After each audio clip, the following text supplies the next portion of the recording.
Why, hello there everyone.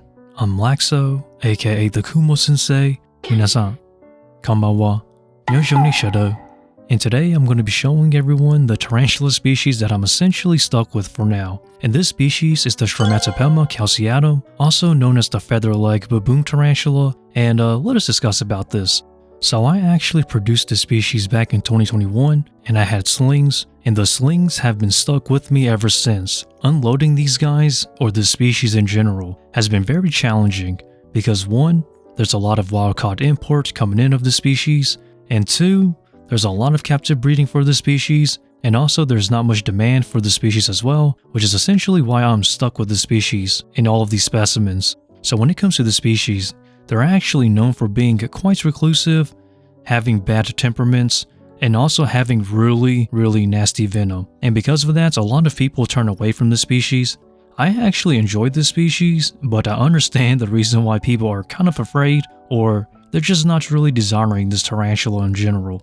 So I know that in this video you're not going to see the best shots of these guys, but I don't want to distract any of these females or try to lure them out because their temperaments and their speed and their overall, the overall species is not to be messed with.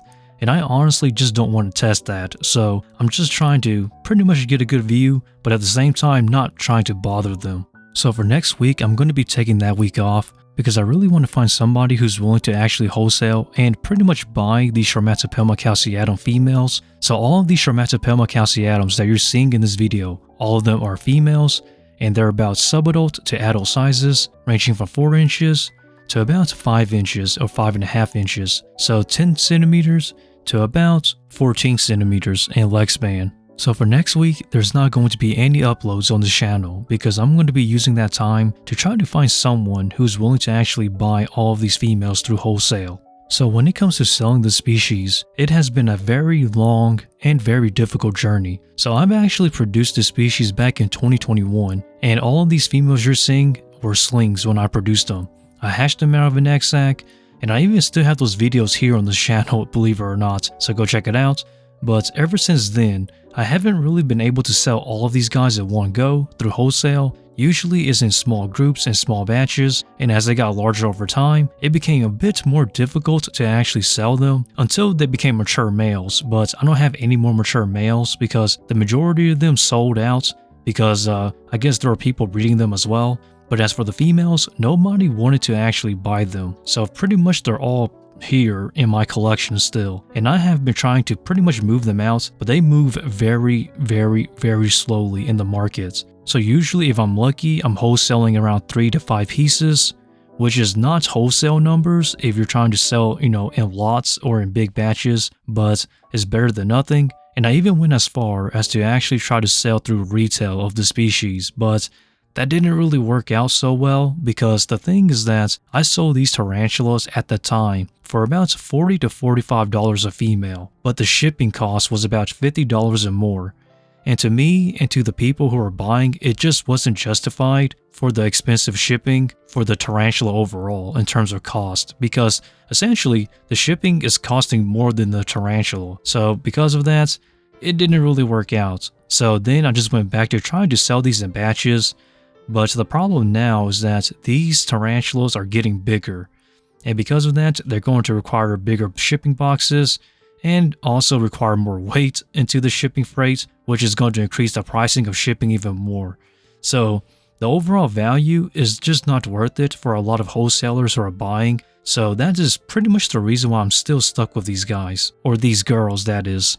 So the real question now is what to do with these females. And honestly, this is a rare case of I'm not too sure what to expect. Usually I know what I'm doing, and although I'm prepared for anything that is bad or good, this is a rare case where I'm just not too sure what to do with these ladies. So for now, I'm going to be holding them off until next week, and then I'm going to be asking around, looking around, and see what I can actually do with these females. So I may actually gift a couple of these away to some aspiring tarantula breeders who are local to me who are trying to start tarantula breeding. Maybe I'll do that, but I don't know, let us wait and see. Now, it's kind of interesting to say this, but when it comes to tarantulas and bites, this is the only species to have ever bitten me, and I'll say, it wasn't so pleasant. Now for me, I work out, I train, and I diet because I'm a dance instructor and a stage actor, which requires me to be in shape year-round, and the moment I got bit by this species, I was pretty much out of commission for about 3 weeks to a month. I have to say, the muscle spasms, the muscle cramps were pretty bad to me honestly, but that's really because I work out. So I guess my advice is to don't have muscle mass or don't work out.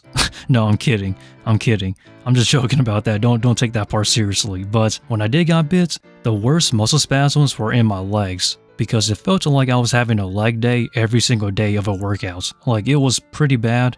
I literally had no control on my legs. Like every single time a muscle spasm happened, it was usually when I was sleeping or when I was just sitting down trying to relax. And it honestly felt like I was squatting weights because that's how much of a leg day it felt. So if you want a free workout, I guess get bit by this species because that's essentially what it was. Like I got sore so easily and my legs was essentially worn out within the first 3 to 4 days. But after that, it's pretty on and off with the muscle spasms and it becomes more handleable. And then later on, it just stops.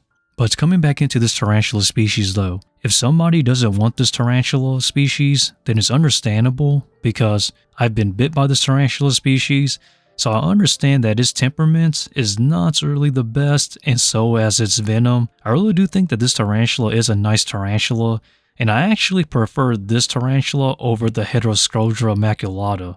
So kind of a hot take there, but it's really just my personal taste in tarantulas, I guess, because those two look kind of similar, but they're actually kind of different, especially on leg 3 and 4 of the back leg, but that's for another time in terms of identification. But overall though, for next week, there's not going to be any uploads because I'm going to be using that time to try to find these females a new home or somebody who's willing to buy these through wholesale and bulk. But yeah, without further ado, as the typical, please feel free to like, comment, and subscribe. I upload every single Tuesday and Friday here on this channel, and also support me on my social medias such as my IG and Patreon. Shout out to my Patreon members such as Kale for keeping my tarantulas fed. And with that, stay lax and Laxow out from the Kumo Sensei.